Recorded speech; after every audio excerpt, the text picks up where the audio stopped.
반갑습니다. 아멘. 대범교회 꼭 와보고 싶었고요. 우리 존경하는 하광영 목사님, 아주 제가 좋아하는 목사님이고, 또 우리 김상원 목사님 이야기하셨지만, 제가 담임했던 그 학년 중에 스타였습니다. 이미 여러분 다 아시겠지만 참으로 총명하고 공부도 열심히 하고 또 재미있고, 그래서 동기들 사이에 아주 인기가 많았어요. 그런데 이제 시간이 지났는데 제 모교회에 또 화평교회에서 이렇게 사역한다는 말을 듣고, 저는 그때 미국에 있었고요. 너무 마음이 좋았습니다. 화평교회에서 아주 훈련을 잘 받고 또 하나님의 때가 돼서 이렇게 교회를 담임하여 섬기는 모습 보니까 얼마나 보람이 있고 이제 마음이 뿌듯한지 모르겠습니다. 제가 사실 작년에 총장 직무를 이제 갑자기 이렇게 맡게 되면서 우리 합신의 교회들 한 1000교회 중에 한 800교회 정도는 이제 100명 이하의 작은 교회들이에요. 그 작은 교회들을 중심으로 해서 교회를 이제 열심히 탐방을 하고 있습니다. 그래서 학교 소식도 전하고 또 교회의 기도 제목을 이제 받아와서 학생들하고 그 교회를 위해 기도하는 시간을 한 학기에 3차례씩 갖습니다.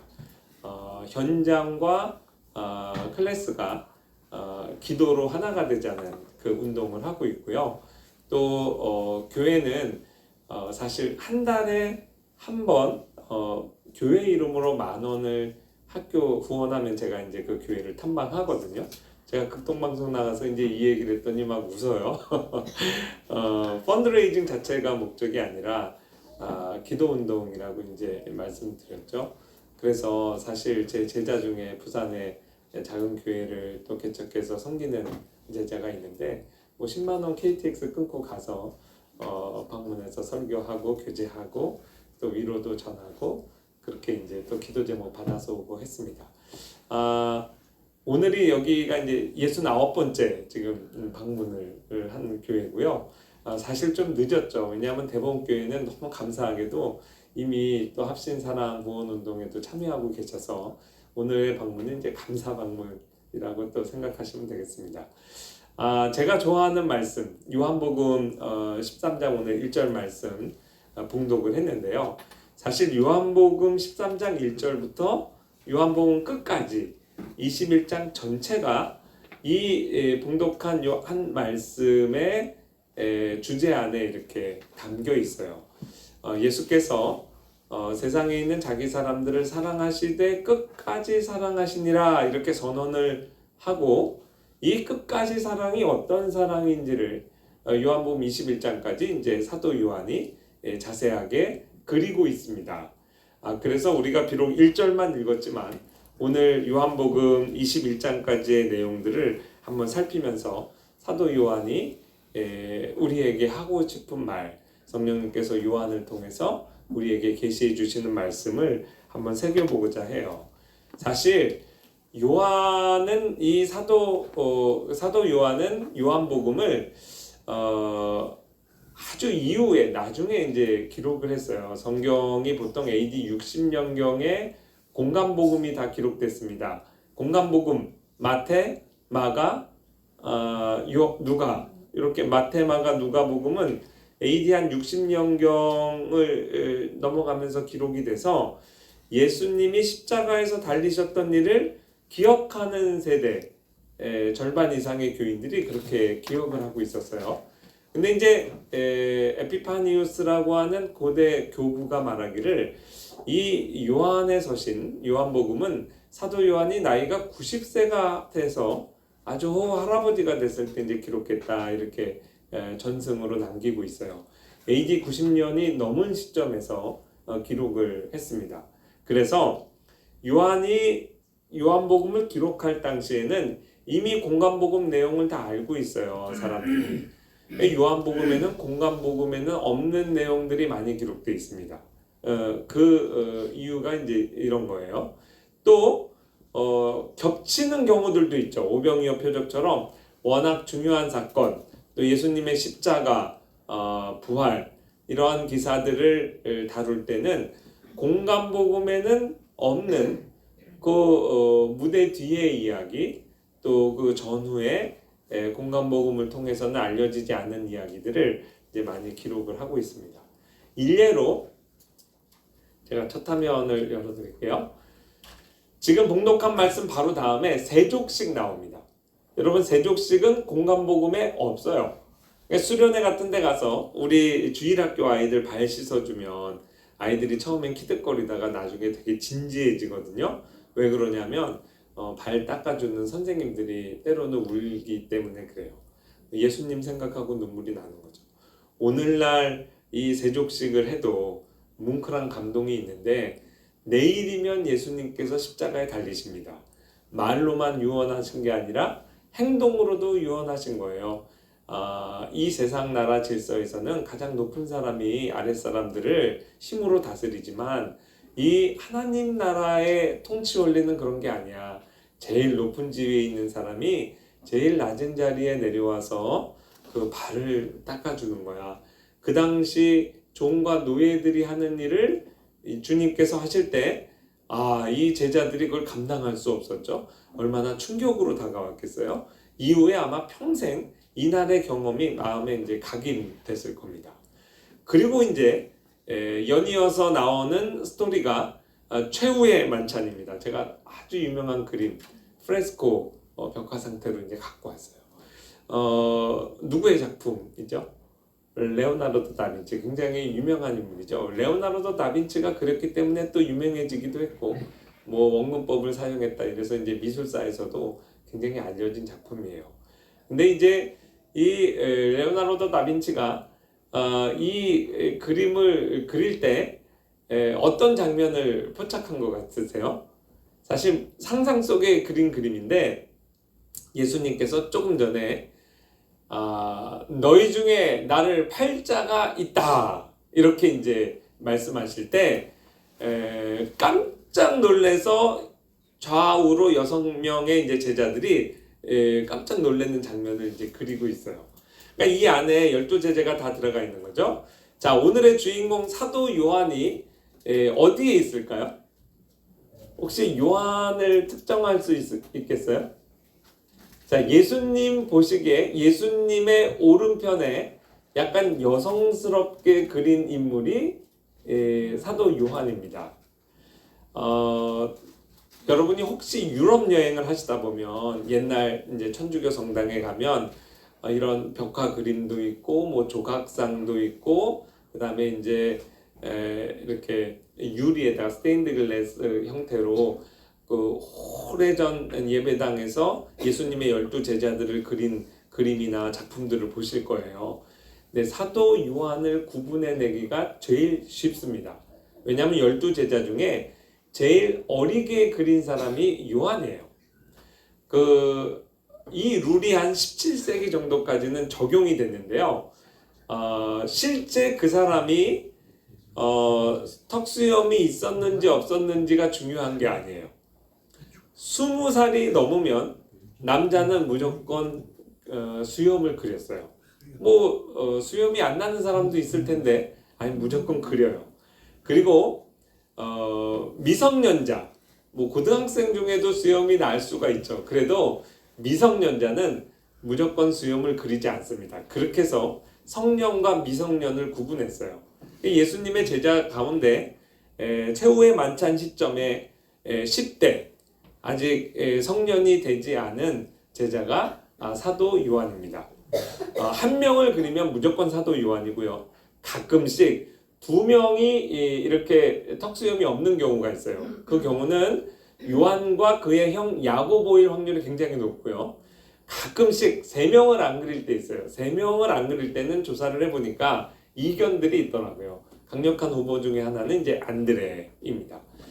근데요, 이 그림을 설명할 때 제가 이 얘기를 그래서 안 할 수가 없는 거예요. 파리 올림픽 이후에 이 그림을 두고 약간 동성애 코드를 갖고 이상한 말을 하는 사람들이 있어서 제가 이 얘기를 드린 겁니다. 여기서 사도 요한은 여성스럽게 그렸다? 그거 물론 맞아요. 그거 왜 그러냐면 이제 미성년자임을 이제 표시했다는 거죠. 사도 요한의 나이가 예수님의 제자가 됐을 때 한 몇 살 정도 됐다고 생각하세요? 계산을 해보면 오늘날 초등학교 6학년, 중학교 1학년, 2학년 요 정도 나이로 예상이 돼요. 그 예를 들면 요한의 형이 최후의 만찬 시점에도 미성년이었다 그러면 19살 아무리 나이를 많이 잡아도 이렇게 된 거잖아요. 근데 예수님의 제자가 된 지 3년이 지난 시점에서 최후 만찬이 있었죠. 그러니까 3년 전에는 요한의 형이 16살이라는 거죠. 그러니까 자연스럽게 야고보의 동생 요한은 초등학교 6학년에서 중학교 한 1, 2학년 정도 나이였겠다라는 생각을 자연스럽게 할 수 있고요. 그 많은 초대교회 어떤 사료나 그림 자료들로 이것이 이제 고증이 됩니다. 그러고 나면 이제 이해가 되죠. 유대인들의 식탁은 이렇게 앉지 않았어요. 디귿자형의 식탁에 반쯤 기대서 식사를 하는데 그 사도 요한이 습관적으로 예수님의 품에 누워서 식사합니다. 생각을 해보세요. 예수님 지금 30대 초반이거든요. 목사님 혹시 몇 년생이세요? 82년. 제가 70년생이니까 예를 들면 이제 우리가 한 8살 정도 차 나잖아요. 아무리 제가 지도 교수라고 해도. 근데 이제 김상원 목사님 올라오세요. 그리고 제가 이렇게 품에 안고 식사를 하면 그거 좀 이상하겠죠. 징그럽겠죠. 그러니까 예수님이 30대 지금 초반인데 제자들이 20대 중반이다. 목사님하고 저랑 한 나이 차이 나는 정도에서 요한을 품에 안고 식사했다는 거는 이건 넌센스입니다. 말이 되질 않아요. 근데 실제로 이 사도 요한이 예수님의 이종 사촌 동생이기도 했고요.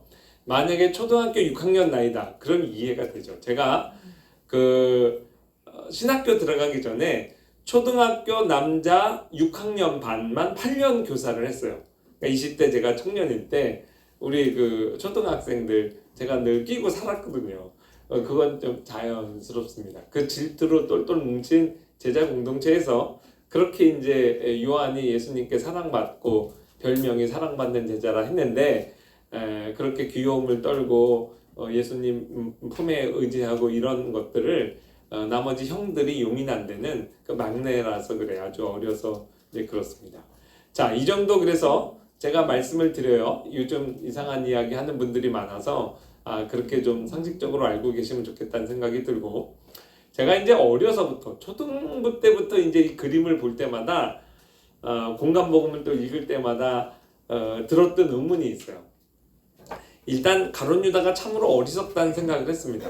자, 예수님께서 너희 중에 나를 팔 자가 있다. 그러니까 이제 한 3, 4초 전에 레오나르도 다빈치가 그 생각한 거예요. 그 요한이 왜 예수님 멀찍이 떨어졌겠어요?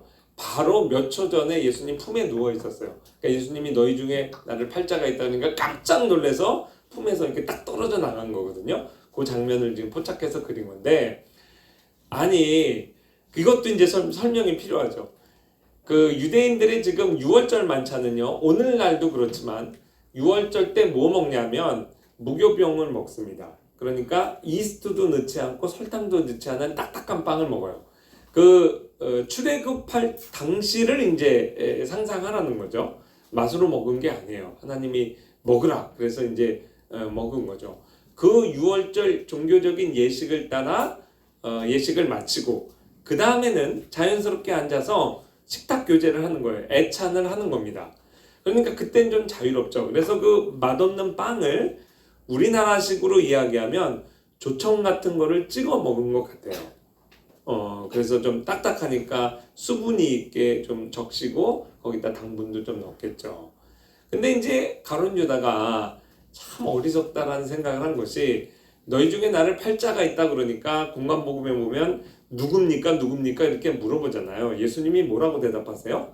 나와 함께 그릇에 손을 넣을 자가 나를 팔 자다 그러시죠. 근데 그거 한번 맛없게 먹지 가룟 유다가 그거 들켰잖아요. 그래서 참 유다가 어리석다. 그거 한 번 맛없게 먹지 왜 그걸 들키나. 더 이상한 거는 나머지 11제자는 뭐 하고 있었지? 아니 우리 주님을 팔자가 특정됐잖아요. 들켰잖아요. 그러면 얼른 가룟 유다를 체포했어야죠. 어디 꽁꽁 묶어놨으면 예수님이 안 잡히실 수도 있는 거 아니에요? 사실 안 잡히시면 큰일 나지만 그 당시 제자들 입장에서는 막을 수 있었던 거잖아요. 그래서 이게 궁금한데 제 주일학교 담임 선생님께 못 물어봤어요. 왜 못 물어봤냐면 물어봐도 모를 것 같아서. 제가 이렇게 보니까 그 당시에 제 선생님도 다 지금 청년들이죠. 성경책이 새하얗고 나보다도 안 읽는 것 같아요. 주일날 아침에 보면 맨날 늦어. 뒤에 앉아서 그날 공과 공부 막 준비하고 이런 모습을 보고 이건 물어봐도 우리 선생님은 모를 거야. 그리고 궁금한데 안 물어봤다고. 그러니까 이제 아이들도 다 선생님 봐가면서 질문합니다. 왜 우리 아이는 나에게 질문이 없을까? 회개하셔야 돼요. 근데 제가요, 저 같은 그런 의문을 가진 사람을 위해서 사도 요한이 아주 친절하게 설명을 하고 있어요. 그날의 진실은 이렇습니다. 일단 유대인들은 디귿자형의 식탁에서 앉고 거기 비스듬히 몸을 기대서 식탁에서 이제 먹어요. 근데 예수님의 자리는 호스트 자리는 이제 틀림없이 저 정가운데였을 겁니다. 12제자가 다 어디에 앉았는지 모르겠지만 적어도 우리가 세 사람의 자리를 특정할 수 있어요. 예수님의 양옆에 사도 요한과 가룟 유다 앉았습니다. 이해되시죠? 사도 요한은 품에 기대야 되고 가룟 유다는 바로 옆에서 같이 그릇에 손을 넣었잖아요. 그리고 사도 요한하고 베드로가 대각선 자리에 앉았어요. 자, 예수님께서 말씀합니다. 너희 중에 나를 팔자가 있다. 깜짝 놀라죠? 사람들이 웅성웅성대요. 접니까? 누굽니까? 막 이러는데 예수님 대답 안 합니다. 가만히 계세요. 그러니까 예수님 품에 누워있던 사도 요한이 그 대각선 자리에 마주치고 있던 베드로와 눈이 마주쳐요. 그때 보세요. 베드로가 요한에게 이렇게 머리짓을 합니다. 누구한테? 요한한테, 예수님한테 그런 거예요. 그래서 사도 요한이 주여 누굽니까? 여기 품에 의지한 채로 살짝 물어본 거예요. 예수님께서 나와 함께 그릇에 손을 널자가 나를 팔자다. 누구한테만 얘기한 거예요? 사도 요한에게만 얘기한 거예요. 예수님께서 요한에게 나와 함께 그릇에 손을 널 자가 나를 팔자다 라고 얘기한 것은 그 말 워딩은 공간복음에도 있어요. 사도 요한이 한마디를 더 적습니다. 내가 그릇에 떡 한 조각 적셔서 가져다 주는 자가 그니라. 그거는 요한복음에만 나와요. 공간복음과 요한복음의 스토리를 하나로 엮어서 그 현장을 재현하면 이렇게 됩니다. 우리 김상원 담임 목사님을 식사 대접하고 싶어요. 예를 들어 김 집사님이 너무 존경하는 마음으로 우리 담임 목사님 식사 한번 대접해주고 좋은 식당에 갔어요. 근데 이제 거기에 같은 반찬 그릇에 젓가락이 간 거예요. 고사리를 먹는데 둘이 딱 부딪혔어요. 자, 누구 젓가락이 빠질까요? 어려우세요? 당연히 연세가 많든 아니면 어리든 집사님 젓가락이 빠질 것 같아요. 왜냐하면 본인이 식사를 대접하고 또 담임 목사님이시니까. 근데 우리 김상원 목사님 마음이 따뜻하잖아요. 집사님 이거 드시고 싶구나. 그래서 그걸 집어서 집사님 앞접시에다 두신 거라고. 지금 정황이 그렇습니다. 예수님하고 가룟 유다가 같이 빵을 갖고 있죠. 같이 찍어 먹으려는데 손이 닿았어요. 누구 손이 빠져요? 아무리 예수를 배반하는 나쁜 가룟 유다라도 순간적으로 제자잖아요. 손이 빠지겠죠. 그러니까 예수님이 너 지금 이거 먹고 싶구나. 그래서 적셔서 아예 가룟 유다 입에다 넣어준 거라고. 그런 디테일이 살아있어요. 이 요한복음의 기사에 보면. 그리고 나서 예수님께서 가룟 유다 보고 네가 하는 일을 가서 속히 하라 이렇게 말을 합니다. 자, 제가 가지고 있는 성경과 여러분 가지신 성경이 같아요. 한번 제가 읽어드리겠습니다. 여러분은 이렇게 색깔 있는 부분을 중심으로 한번 봐보세요. 예수께서 이 말씀을 하시고 심령이 괴로워 증언하여 이르시되 내가 진실로 진실로 너희에게 이르노니 너희 중 하나가 나를 팔리라 하시니 큰 목소리로 하신 겁니다. 예수의 제자 중 하나 곧 그가 사랑하시는 자 누굴까요? 사도 요한이에요. 예수의 품에 의지하여 누웠는지라 시몬 베드로가 머리짓을 하여 말하되 말씀하신 자가 누구인지 말하라. 말로 한 게 아니죠. 머리짓으로 누구에게? 예수님이 아니라 요한에게. 그가 예수의 가슴에 그대로 의지하여 말하되 이게 포인트예요. 예수님의 품에 그대로 의지해서 말했다고 그랬어요. 그러니까 레오나르도 다빈치가 잘못 그린 거죠. 깜짝 놀라서 이렇게 밖으로 튀어나온 게 아니에요. 의지한 채 큰 목소리로 예수님 누구예요? 이렇게 말할 리가 없잖아요. 예수님 누굽니까? 작은 목소리로 얘기한 거죠. 예수께서 이르시되 내가 떡 한 조각 적셔다 주는 자가 그니라 하시고 그 한 조각 적셔 가룟 시몬의 아들 유다에게 주셨다. 그러니 품에 의지한 요한이 보니까 유다 형님의 손이 예수님하고 같은 그릇에 가는 거예요. 그리고 예수님께서 그렇게 유다에게 떡을 갖다 주시는 것을 보고 유다구나. 그거를 알게 된 거죠. 조각을 받으는 곧 사탄이 그 속에 들어간지라. 이에 예수께서 유다에게 이르시되 큰 목소리로 말씀합니다. 네가 하는 일을 속히 하라 하시니 28절 이 말씀을 무슨 뜻으로 하셨는지 그 앉은 자 중에 아는 자가 없고 그러니까 제 의문이 해결된 거죠. 나머지 제자들은 무슨 말인지 몰랐어요. 어떤 이들은 유다가 돈꾀를 맡았으므로 회계를 담당했거든요. 명절에 우리가 쓸 물건을 사라 하시는지 이 물건은 좀 폭넓은 개념이에요. 가장 단순하게 이해하면 이 무교병 떡 이런 것도 포함이 됩니다. 얘네들 오늘 왜 이렇게 잘 먹냐 가서 배민에 피자 한 판 더 시켜 이렇게 알아들었든지 아니면 가난한 자들에게 무엇을 주라 우리가 구제연금 모아놓은 거 있지 그거 이웃집 박씨네 집에 가서 전달하고 와 이렇게 이제 이해를 했다는 거죠. 줄로 생각하더라. 유다가 그 조각을 받고 나가니 밤이로라. 여러분 저 같으면 너희 중에 나를 팔 자가 있다 그러고 유다 보고 가서 네가 할 일 속히 하라 하셨을 때 어땠을까요? 들켰다. 알지 않겠어요? 보통의 정서 같으면 무릎 탁 꿇고 예수님 죽여주세요.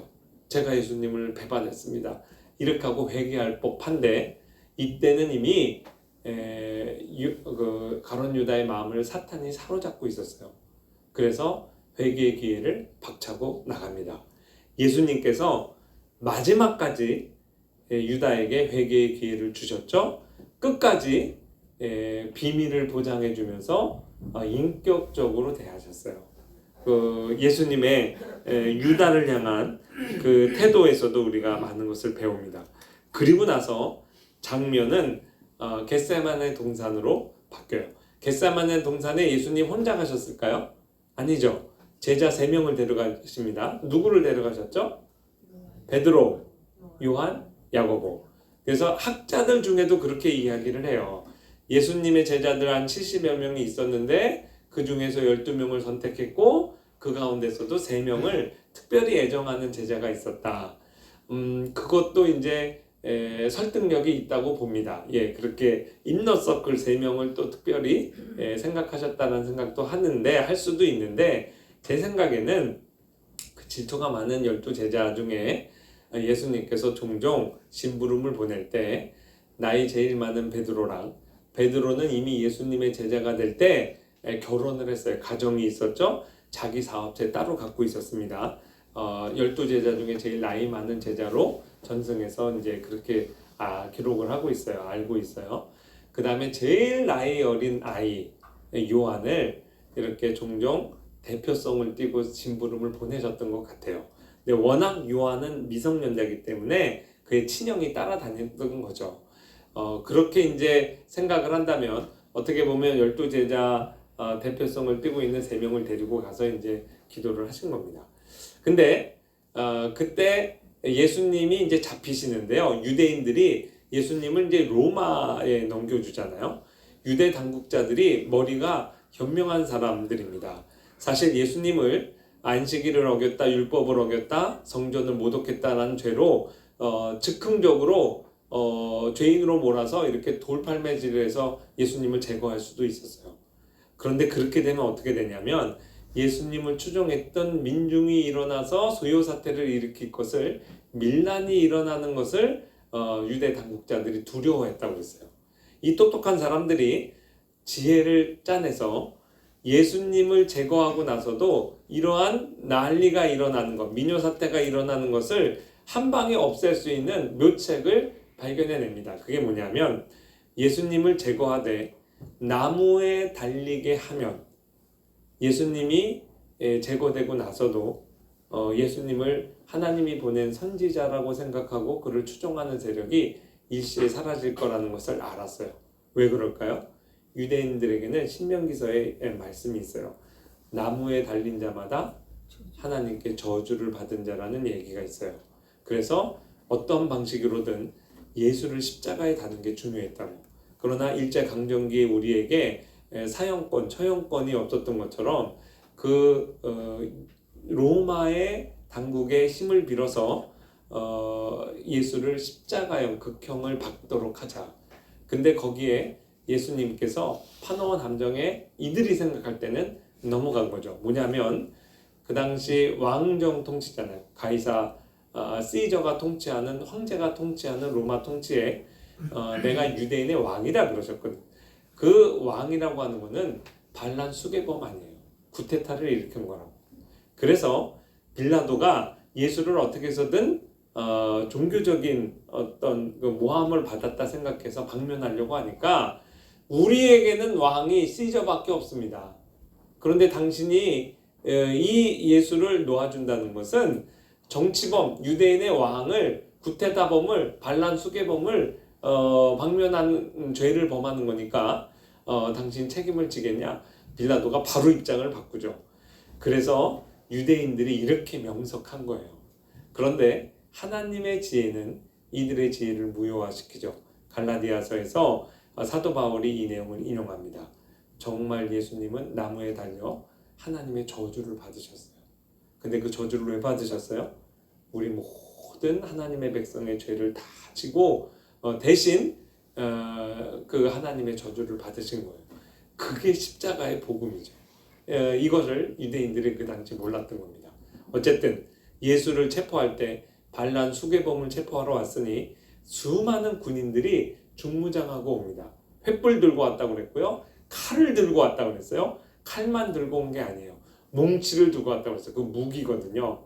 그런데 이렇게 반란 수괴범을 체포하는 군인들 사이에 누가 껴 있었냐면 베드로, 야고보, 요한이 있어요. 어느 나라가 구테타의 그 반란 수괴범을 체포하면서 그 똘마니들을 살려두는 경우가 있습니까? 아니에요. 다 잡아가죠. 근데 어떻게 살았을까? 어떻게 베드로와 야고보와 요한은 탈출을 했을까? 그게 제가 궁금했어요. 그건 중고등학교 때 그렇게 궁금했는데 역시 교회 선생님께는 질문을 안 했습니다. 근데 저와 같은 그 질문을 가진 사람을 위해서 그날의 정황을 또 사도 요한이 아주 친절하게 설명해요. 요한은요, 저와 여러분을 위한, 이방인들을 위한 이 복음서를 기록한 사람이에요. 60년대에 기록한 공간복음은요, 이미 예수 그리스도의 십자가 사건을 기억하고 있는 세대이기 때문에 한마디 하면 다 알아듣습니다. 오해가 없어요. 그러나 90년 정도 된 시점에서는 그것을 철저히 재구성하고 잘 설명해야 될 이제 필요가 있는 거죠. 제가 한 10여 년 전에 이 그림을 찾았는데 오래도록 이 그림을 찾았어요. 예수님에 관한 명화가요 굉장히 많이 그려져 있거든요. 근데 유독 예수님이 체포되는 요한복음 18장을 배경한 그림이 없더라고요. 근데 이제 이 그림을 찾고 얼마나 기뻤는지 몰라요. 근데 이제 이 그림을 누가 그렸는지 또 어디 가면 볼 수 있는지는 불과 한 4, 5년 전에 처음 알게 됐어요. 그 유명한 19세기 티소 프랑스 화가의 작품이고요. 뉴욕 브루클린 뮤지엄에 가면 걸려 있다고 합니다. 자, 그날의 진실이 이렇습니다. 예수님이 먼저 나가신 거예요. 무리를 향해서 가서 너희가 누구를 찾느냐 이렇게 물으세요. 그때 예수를 체포하러 온 그 체포팀의 수장이 나사렛 예수를 잡으러 왔다 이렇게 얘기하죠. 아마도 당당하게 얘기했을 겁니다. 우리나라 사극에 보면 왕의 사약을 내릴 때 그거 들고 온 사람이 뭐 얼마나 당당해요. 죄인 안상혁은 나와서 사약을 받으라 뭐 거의 그런 분위기 아니었겠어요?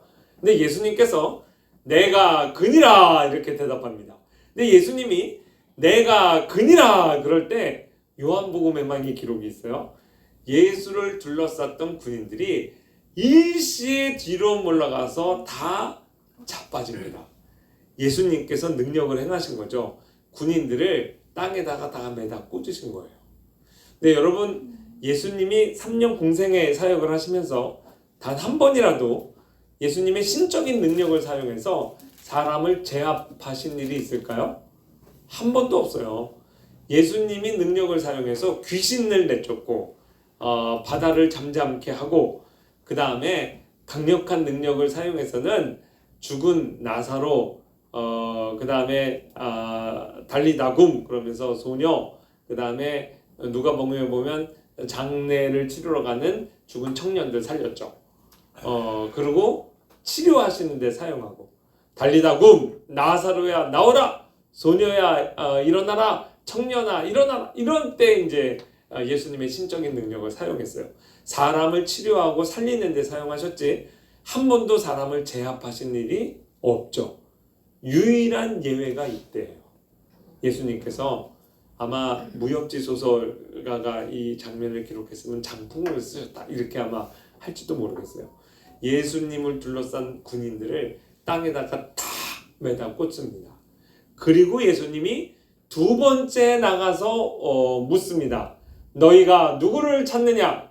그러니 아마 아까와는 완전히 다른 목소리였을 거예요. 공포감에 잡혀서 위압당한 상태에서 나사렛 예수를 찾나이다. 이렇게 이제 꼬리를 내렸죠. 그때 예수님께서 왜 이런 일을 행하셨는지가 나옵니다. 이 예수님의 다음 대사를 의미 있게 제가 읽을 때 울컥했어요. 예수님이 뭐라고 그러셨냐면 너희가 찾는 자가 나니까 나를 찾거든 이 사람들이 가는 것은 용납하라. 이 사람들이 누굴까요? 베드로, 야고보, 요한. 순간 모세의 홍해 기적이 일어난 거예요. 그 물 위에 쫙 도주로가 열린 거지. 그래서 예수님이 어떻게 탈출을 시켜 스스로 했겠어요. 예수님이 확보해 주신 도주로를 따라서 제자들을 탈출시킨 겁니다. 예수님을 버리고 도망간 게 아니라 사실은 그 말도 맞지만 예수님이 도망가도록 그렇게 자리를 마련해 주신 거예요. 그리고 요한이 뭐라고 기록하냐면 이 또한 예언의 성취로 기록합니다. 이는 아버지께서 내게 주신 자 중에 하나도 잃지 아니하여 싸움나이다 하신 말씀을 이루려 하십니다. 성경 말씀 볼까요?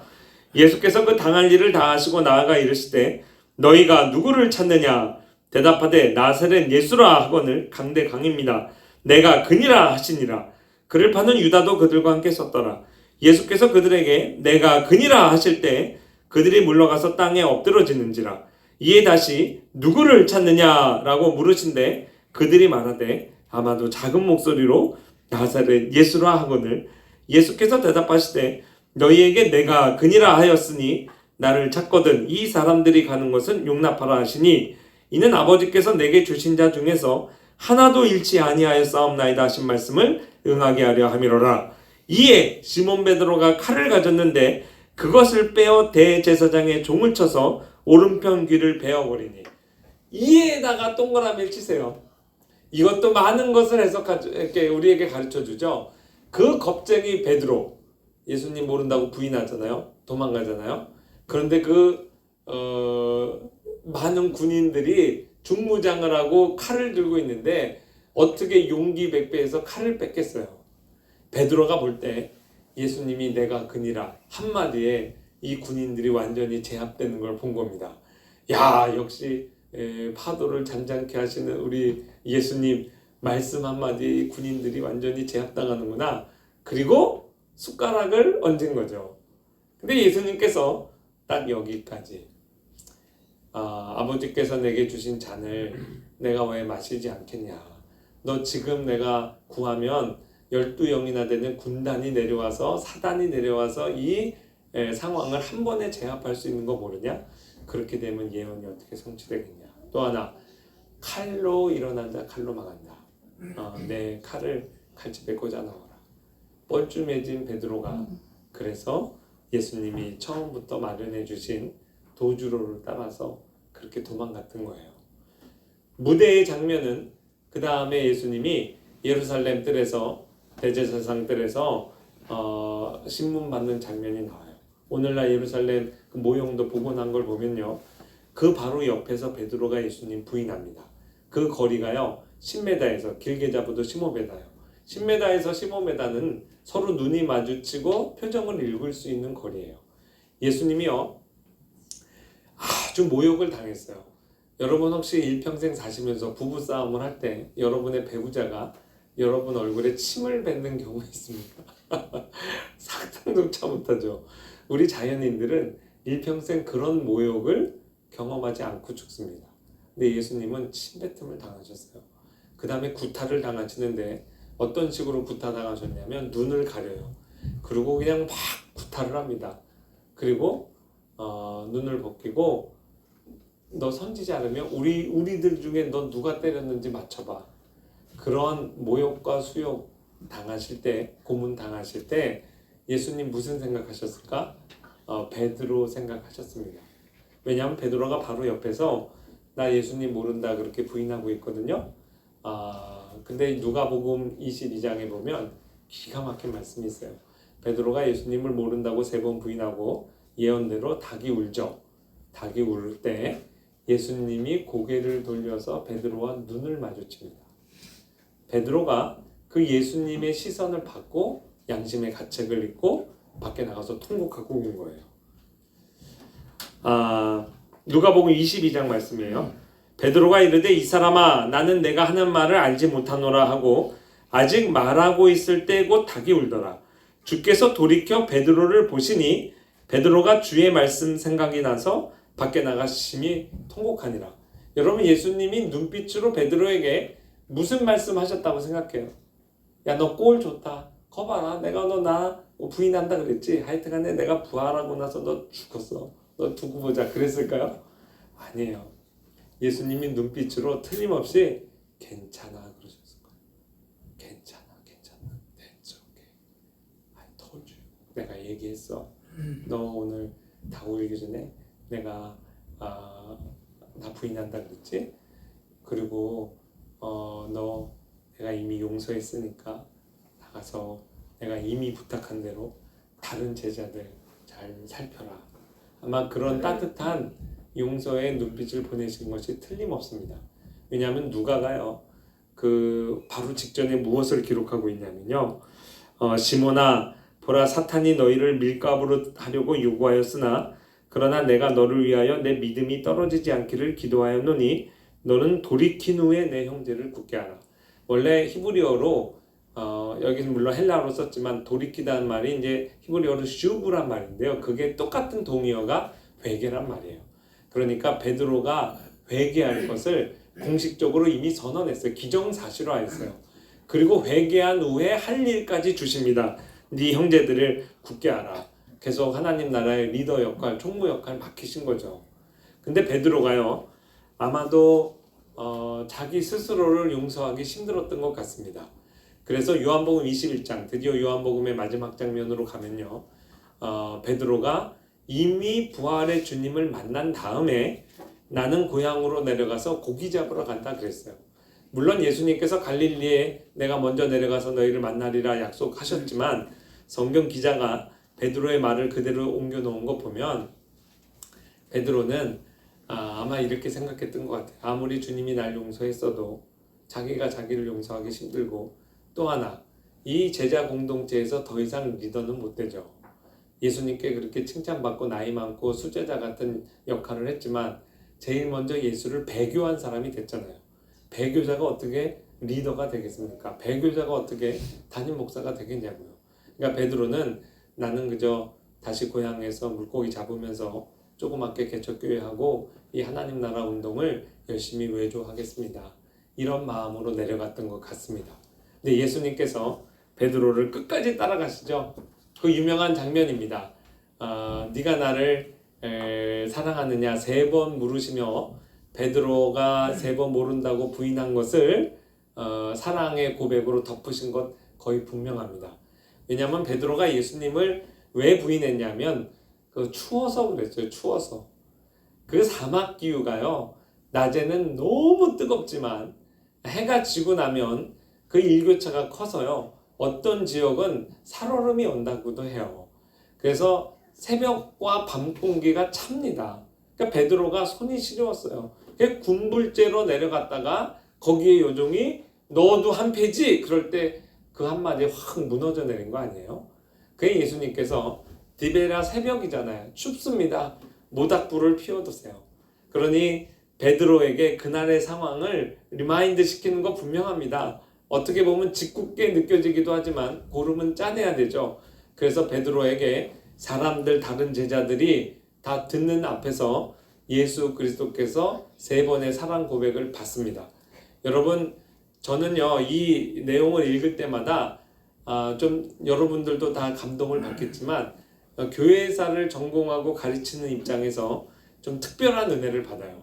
여러분 배교의 문제는 교회 2000년의 역사에 있어서 정말 중요한 화두예요.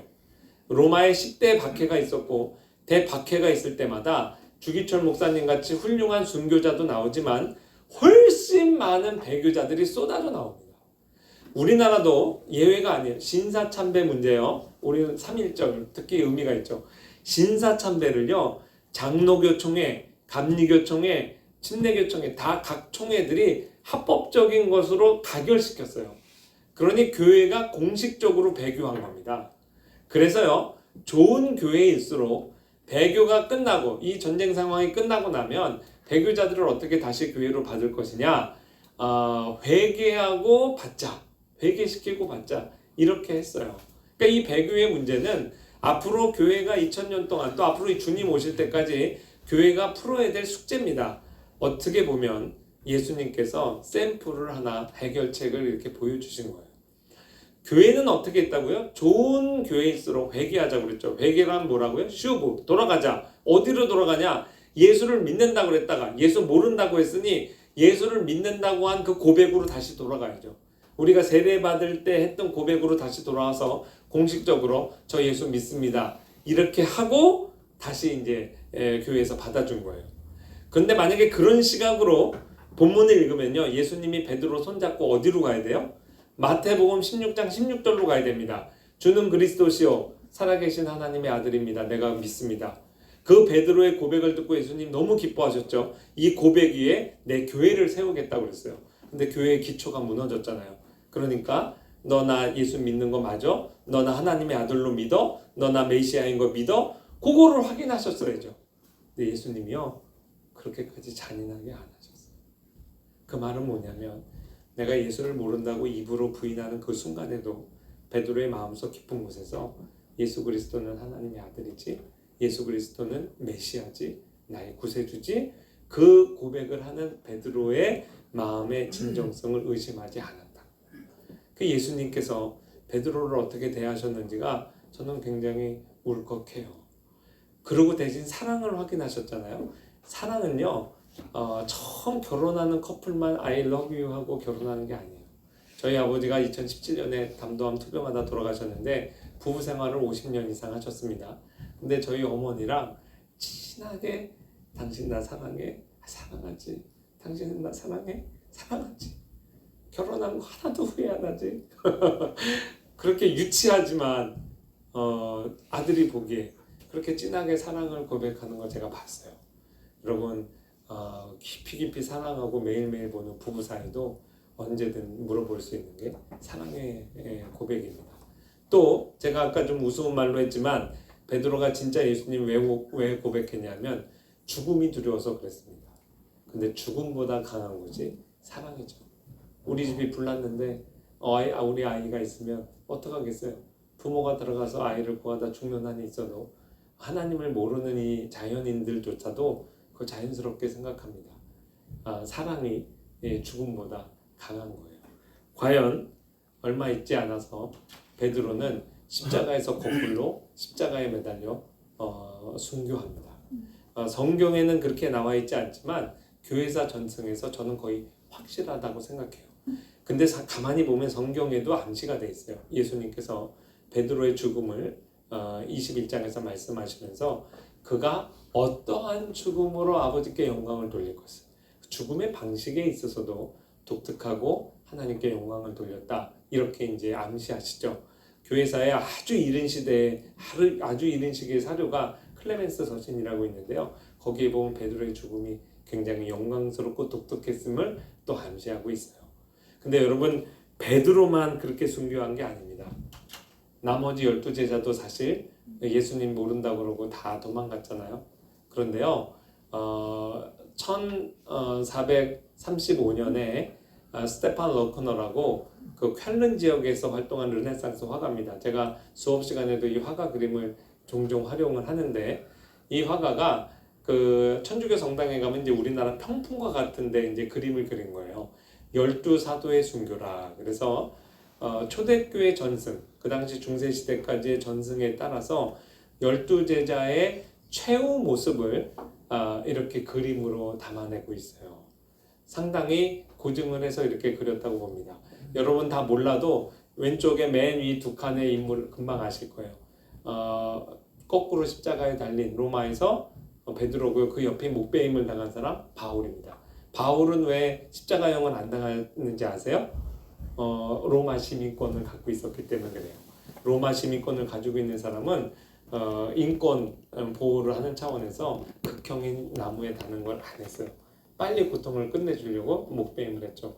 그 밑에 왼쪽 칸이 X자형 안드레의 순교. 그 옆에 유일하게 살아남은, 그러나 한번 형을 받았었죠. 거기 살아나서 반모섬에 이제 가서 요한계시록까지 기록한 사도 요한입니다. 그리고 그 밑에 보면 야고보와 바돌로메 순교하고 있죠. 야고보 사도 요한의 친형이죠. 성경에도 기록돼 있죠. 제일 먼저 목베임 당하고요. 그 다음 바돌로메 나다나엘이거든요. 산채로 가죽 뺏김을 당합니다. 온몸에 가죽을 뺏겼는데 아직 살아있어요. 숨이 붙어 있어서 목베임을 당했다거나 그 다음에 십자가형을 했다, 이런 이제 썰이 있고요. 오른쪽 칼럼으로 넘어오면 도마 빌립, 그 의심 많은 도마, 인도 첸나이까지 가서 믿는 창에 꽂혀서 죽고요. 빌립 십자가형 당하고, 작은 야고보, 한 두 가지 썰이 있는데 러크너는 이제 후자를 택했는데 나이가 많아서 예루살렘 성벽에서 떨어뜨려요, 그 노인을. 근데 아직 숨이 붙어 있습니다. 또 돌로 쳐서 죽임을 당하고요. 그 다음 마테입니다. 세리 마테가 순교, 민을창에 찔려서 죽임을 당하고, 시몬과 다데오 유다는요, 둘이 같이 짝을 이뤄서 이렇게 전도 여행 다녔어요. 페르시아에서 한 날 같이 순교를 하고요. 마지막은 마띠아예요. 마띠아도 머리가 도끼에 찍혀서 죽습니다. 가룟 유다의 자리를 대신했던 제자죠. 어느 한 제자도 다 예수님 붙잡히실 때 겁나서 도망갔던 제자들이 이렇게 훌륭하게 어느 날 같이 모여 있다고 우발적으로 순교한 게 아니에요. 다 각자 자기의 부르심의 현장에서 다 각자 자발적으로 나가서 순교하게 됐어요. 훌륭하게 이렇게 바뀌었죠. 제가 이 내용을 묵상할 때 참 그 가슴이 짠해져요. 왜냐하면 예수님 모른다고 부인해야 되는 믿음의 수준일 때, 예수님 잡히실 때 도망가는 믿음의 수준일 땐 예수님이 야단치지 않고 도주로를 확보해 주세요. 비록 실력은 안 되지만 내가 주님 사랑합니다 하면 의심하지 않고 그 고백을 받아주십니다. 근데 그렇게 미숙했던 제자들이 나중에 훌륭해져서 내가 주님처럼 십자가를 지겠습니다, 그것도 거꾸로 지겠습니다, 이러면 굳이 안 말리십니다. 그러니까 우리를 각자 자기 수준에 맞게 그렇게 한 명 한 명 예수님이 지금 이 자리까지 이제 끌고 오신 거예요. 베드로가 습관을 따라서 그 예수님 품에 누워 있는 사도 요한을 보고 이 사람은 앞으로 어떻게 되겠습니까? 그러니까 예수님이 단호하게 대답하죠. None of your business. 너나 잘해. 근데 이제 나를 따르라 이렇게 말씀하는데 저도 한때 그랬어요. 요한을 부러워했습니다. 일단 12제자 중에 제일 오래 살았잖아요. 장수하고 그렇게 살았는데 사도 요한은 그래서 이제 편했겠다. 근데 지금은 전혀 그렇게 생각 안 합니다. 왜냐하면 요한의 입장에서요. 그 엄마 살로메가 야고보 요한 어린 야고보 요한 데리고 예수님 앞에 가서 예수님 대권 잡으실 때 우의정 좌의정 시켜주세요 할 때 예수님이 너희가 무엇을 구하는지 모르고 구하는구나. 과연 내가 마시는 잔을 마실 수 있겠냐? 그럴 때 이 두 제자가 마실 수 있나이다 그랬어요. 근데 예수님의 대답이 중요해요. 너희가 과연 마시려니와. 내 옆에 앉을 자는 아버지께서 정하신다 그랬죠. 너희가 마시려니와 그랬으니 요한의 입장에서 봤을 때 예수님의 고난의 잔을 우리가 마시겠구나. 근데 자기 형이 제일 먼저 순교했잖아요. 목배임 당했잖아요. 제일 큰 형님 베드로도 거꾸로 십자가에 매달렸잖아요. 나도 이제 저렇게 죽겠구나. 왜 그렇게 생각 안 했겠어요?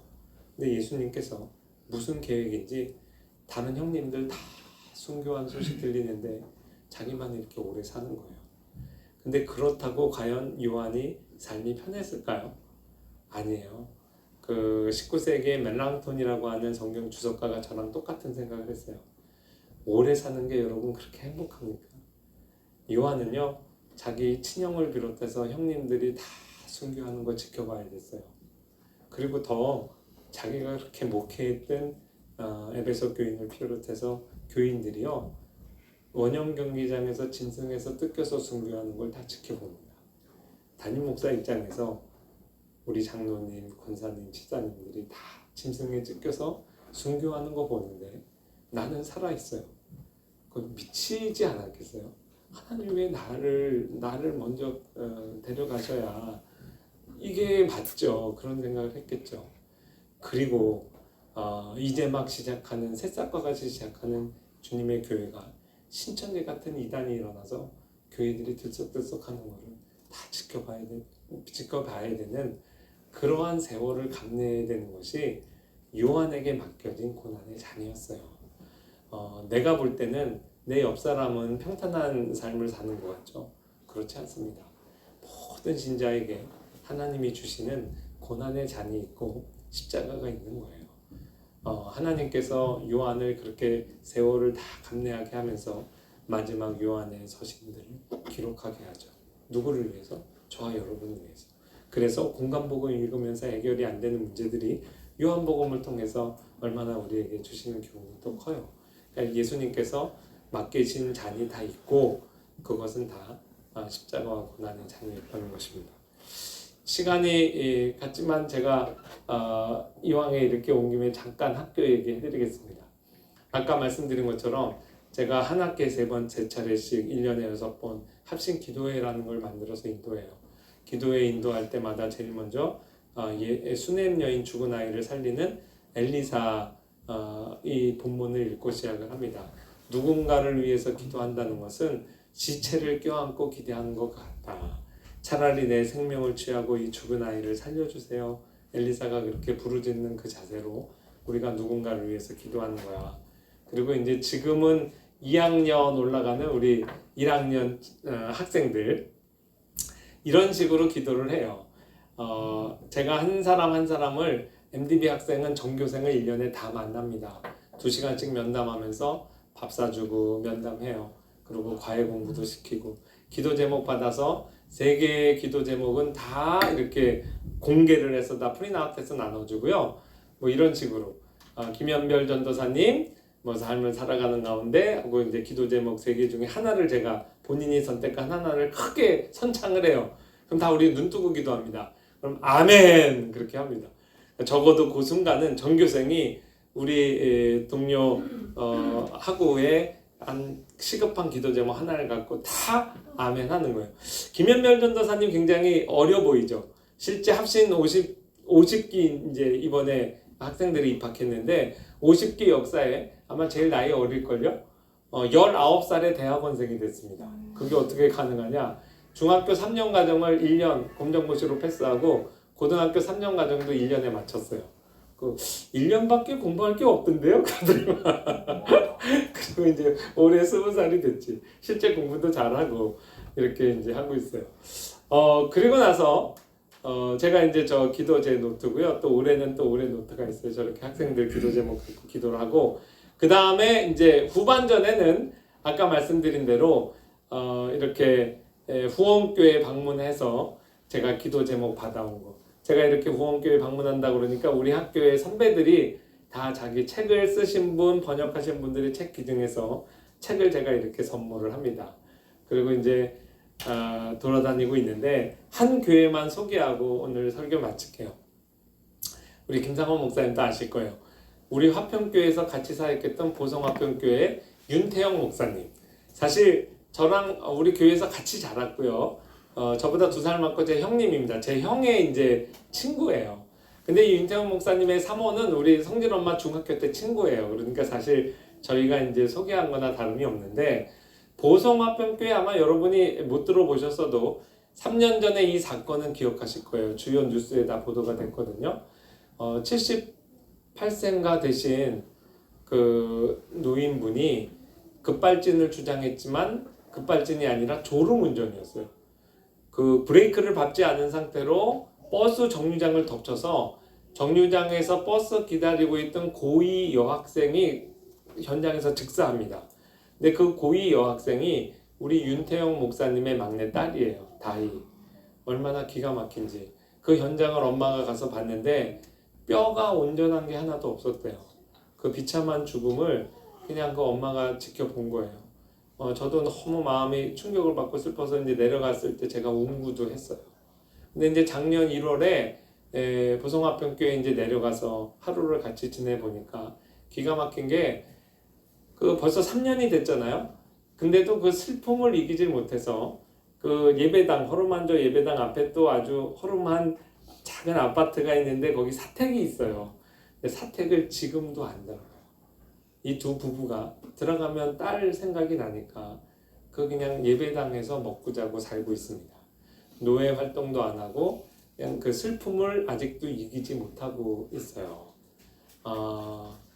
그 1년 춘념식을 하자 할 때 그 친구들한테 우리 다희 기억하면서 오면 내가 선물 줄게. 다희랑 있었던 이야기 좀 나누고 하자 해서 그 사모님이 선물을 준비했대요.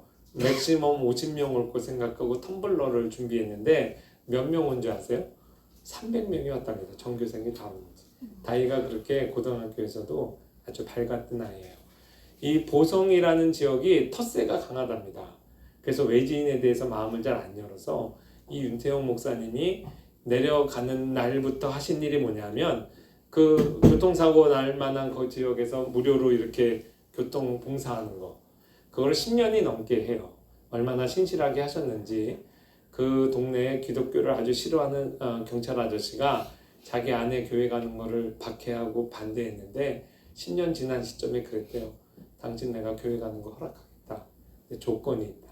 그 윤태영 목사님 교회 가라. 내가 10년을 지켜봤는데 그 목사 진짜더라. 뭐 이런 인정을 받을 정도로 그렇게 해요. 근데 저희가 이제 작년 1월에 갔는데 그거 매일 하신대요. 지금도 아마 하시고 있을 겁니다. 그리고 열심히 모든 예배, 신방, 성경 공부 다 하고요. 그 다음에 이제 매주 목요일이 되면 이 두 부부가 380개 붕어빵을 이렇게 구워서 그 붕어빵 전도해요. 할 일은 다 해요. 목회 다 합니다. 그런데 가면 제가 기도 제목을 받아오잖아요. 기도 제목이 뭐냐면 내 아픔을 벗어나 성도를 먹이는 힘을 주옵소서. 우리가 다 아멘 했습니다. 물질을 넘어 주님을 줄 수 있게 하옵소서. 아멘 그랬어요. 제가 조심스럽게 목사님 우리 채플에 와서 한번 설교해 주세요. 근데 고민하다가 하시기로 했어요. 그래가지고 그냥 오시지 않고 그 전날 붕어빵 기계 다 가져와서 우리 성진 엄마랑 전교생 다 2마리씩 구워줬습니다. 설교도 아주 은혜롭게 하셨어요. 와서 저도 처음 알았어요. 2년 만에 첫 외출하신 거랍니다. 근데 이 윤태영 목사님 제가 청년부 때부터 같이 우리 재밌게 놀고 오늘 수련회 가잖아요. 수련회 같은데 스키 타면은 얼마나 재밌게 하고 그냥 철없이 같이 놀던 그러한 청년이었는데 하나님께서 이렇게 훌륭하게 만드셨더라고요. 말로 다할 수 없는 고난을 당해도 그 가운데서 포기하지 않고 주어진 소명의 자리를 꿋꿋이 지키는 모습을 보고 너무 마음이 이렇게 하나님 앞에 감사했어요. 저희 집에 왔을 때 이 윤태영 목사님이 커피를 못 드세요 원래. 그래가지고 사모님 커피 내려드리고 아니 목사님은 커피 못 드시죠? 그랬더니 딴 거 드릴게요. 그러니까 아니에요. 커피 주세요. 개척교회 목사가 못 먹는 게 어디 있습니까? 우리가 막 웃었는데 저건 속으로 울었어요. 다 그냥 철이 없던 청년들이었는데 10년, 20년 지난 시점에서 하나님께서 이렇게 훌륭하게 목사로 빚어가시는구나. 12제자를 예수님께서 그렇게 변화시키셨던 것처럼 지금도 예수님의 제자들을 그렇게 성장시키고 계시구나. 그 예수님의 제자들을 변화시킨 그 주님이 우리의 주님이라는 것이 정말 너무 감사합니다. 500년 전에 켈빈 목사님이 이렇게 주의를 합니다. 현재 우리는 그리스도와 상당히 멀리 떨어져 있다고 생각한다. 그러나 그분께서는 지금 우리를 바라보고 계심을 우리는 알아야만 한다. 예수님은 현재 세상에 있는 자기 사람들을 사랑하고 계신다. 500년 전의 현재가 지금의 현재이기도 합니다. 한번 다 같이 눈을 감고 우리 기도하시겠는데요. 오늘 설교 제목이 예수님의 끝까지 사랑입니다.